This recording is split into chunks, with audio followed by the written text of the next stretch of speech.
Hola, buenas noches a todos y gracias por estar en sintonía. El día de hoy tenemos un podcast muy interesante. El tema es la antropología en el humanismo cristiano. Entonces, para empezar, nos gustaría primero que todo definir el concepto de antropología. Primeramente, decir que, bueno, su visión, su definición, pues ha venido cambiando a lo largo del tiempo y de la historia. Por ejemplo, para Aristóteles, un antropólogo era una persona que razonaba sobre la naturaleza del hombre. Sin embargo, hoy en día la antropología sería un estudio atómico biológico del hombre y su actividad, tanto en lo que tiene de material y le une al suelo, como la relación con el medio, la agricultura, la caza, la pesca y la tecnología, como también lo que tiene que ver con lo inmaterial, la familia, la sociedad, el arte, el derecho, la ética, la religión, entre pues otros aspectos. Lo cual pues nos damos cuenta que es una definición de múltiples dimensiones del ser humano. Bueno, adicionalmente nos menciona que hay dos formas de estudiar al hombre por medio de la antropología. La primera es cuando únicamente se estudia la naturaleza del hombre, que ya sería como un plano metafísico, y la segunda es cuando se estudian sus características y su comportamiento, que es como para estudiarlo desde un punto más preciso y poder hacer un análisis más concreto. También se menciona que a lo largo de la historia se han dado muchas interpretaciones a la naturaleza del hombre. Estas interpretaciones han venido de ramas como la historia, la religión o el arte. Sin embargo, digamos diferente a estas ramas, hay como una definición muy específica dentro de la filosofía, en donde los filósofos encuentran un punto en común que es el espíritu y mencionan que es lo que nos hace diferentes a los animales o a las plantas. Y bueno, además, este espíritu se reduce a la razón y a las acciones del ser humano como actos inteligentes o actos violentos. Bueno, para cerrar este aporte, parece entonces que el espíritu es quien le da una explicación a la naturaleza humana. Ahora nos gustaría hacer énfasis en el concepto de naturaleza humana. Sin embargo, nos gustaría hacerlo de la mano de dos autores. El primero es Benito Arias Montano y el segundo es Javier Zubiri. Bueno, para ambos autores, el dualismo en la naturaleza del ser humano no es posible. Ellos no comparten la idea de cuerpo y un espíritu, sino cuerpo y espíritu como uno solo. También para Montano, desde un punto de vista filosófico, la materia es inerte, por lo que es necesario el espíritu para tener como resultado la naturaleza del ser humano.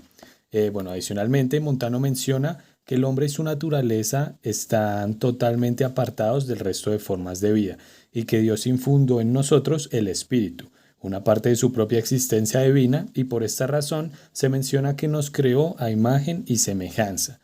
También que el hombre es capaz de manifestar todas sus dimensiones por su naturaleza humana. Estas dimensiones pues pueden ser materiales como actos reproductivos o inmateriales como actos físicos, químicos o actos espirituales. Además, Montano rechaza la idea de la filosofía o la definición de la filosofía de que el hombre es un animal racional. Bueno, él la rechaza y también nos brinda su propia definición, en la que expone que el hombre es un animal capaz de conocer, distinguir y razonar, idóneo para mantener la fe en la palabra divina, capaz de amar y actuar, adecuado para el esfuerzo y la lucha, y deudor de la disolución del cuerpo y fin de la vida mortal. Hola, ¿qué tal a todos? Mi nombre es Angie y el día de hoy vamos a hablar acerca de los aportes que tuvieron Montero y Zubirich dentro del humanismo como tal. Primeramente podemos hablar acerca de esa concepción del hombre, en donde se indicaba que el hombre necesitaba esa capacidad, por supuesto, de adaptación a su medio. De acuerdo a estos autores, podemos decir que el hombre no necesita para subsistir la misma capacidad de adaptación al medio que necesita el animal, porque posee precisamente algo infinitamente superior que le permite esta supervivencia. No precisamente adaptarse al medio, sino adaptando ese medio en función de sus propias necesidades de supervivencia. Ese algo es la inteligencia. Por ello el hombre domina la naturaleza, se la apropia en su beneficio, incluso la transforma. Ha sido, es y será el fin último de lo que llamamos ciencias positivas.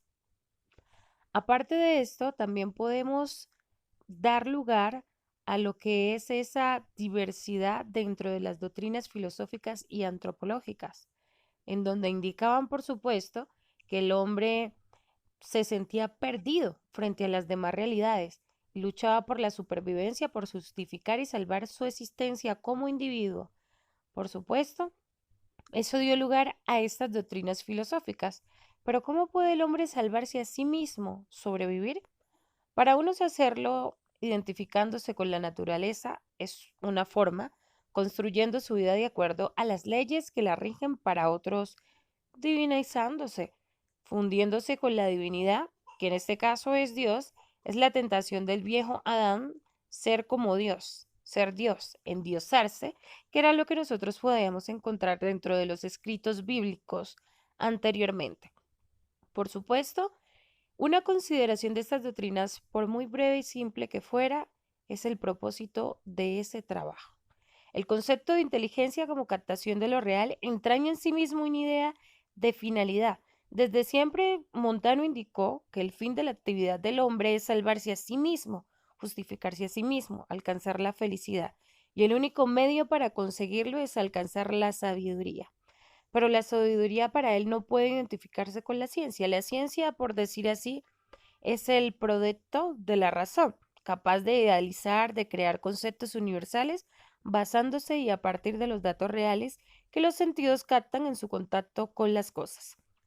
Por supuesto, Montano nos indicaba que los sentidos no engañan nunca, puesto que captan los aspectos reales, aunque son diversos. Es decir, cada ser humano puede captar una realidad de acuerdo a lo que es en ese caso, por supuesto, ese orden en el cual fue facultado el ser humano dentro de su naturaleza. Es decir, ninguno capta la misma cosa de la misma forma. Por otro lado, podemos encontrar la teoría de la inteligencia de Zurich, que parte, como es sabido, de un análisis profundo de lo que es la sensación e impresión sensorial. Cada uno de los sentidos captan e impresionan, por decir así, una impresión de lo real de las cosas en tanto que reales, pero la impresión de la realidad viene dada en cada uno de ellos en forma diversa. En la vista, como se da, es de forma de una realidad en presencia. El oído como noticia, el gusto como una frucción, entre otras.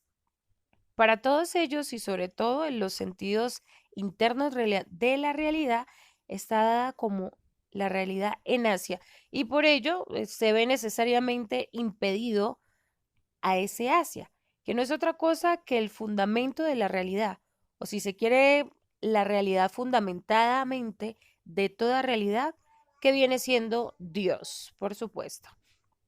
Por otro lado, dentro de ese análisis de lo que es la ciencia y lo que es la sabiduría, Montano afirma que la ciencia es el saber de las cosas materiales y es el propio de los sentidos y la razón. La sabiduría, además de eso, sería el saber acerca de la realidad inmaterial y espiritual. Este último saber es el campo de la fe, o como se conoce, la facultad natural del hombre.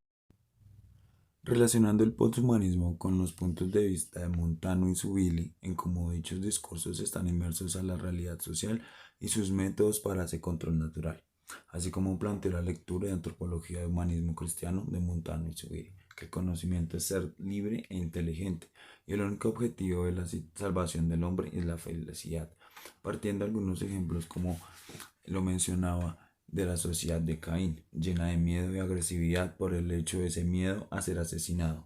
Y a partir de ello comienzan las ciudades amuralladas.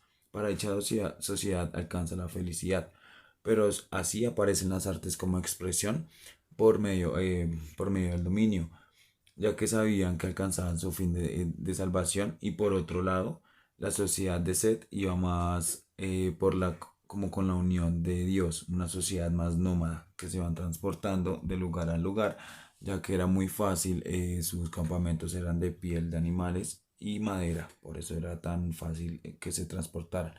Pero asimismo la sabiduría la alcanzaban mediante luz de todas las facultades del hombre, y a su razón, ya que para Zubiri el único ser histórico es el hombre, y así claramente evidenciamos el manejo de actividades de las sociedades como el hombre y sus conclusiones con la naturaleza.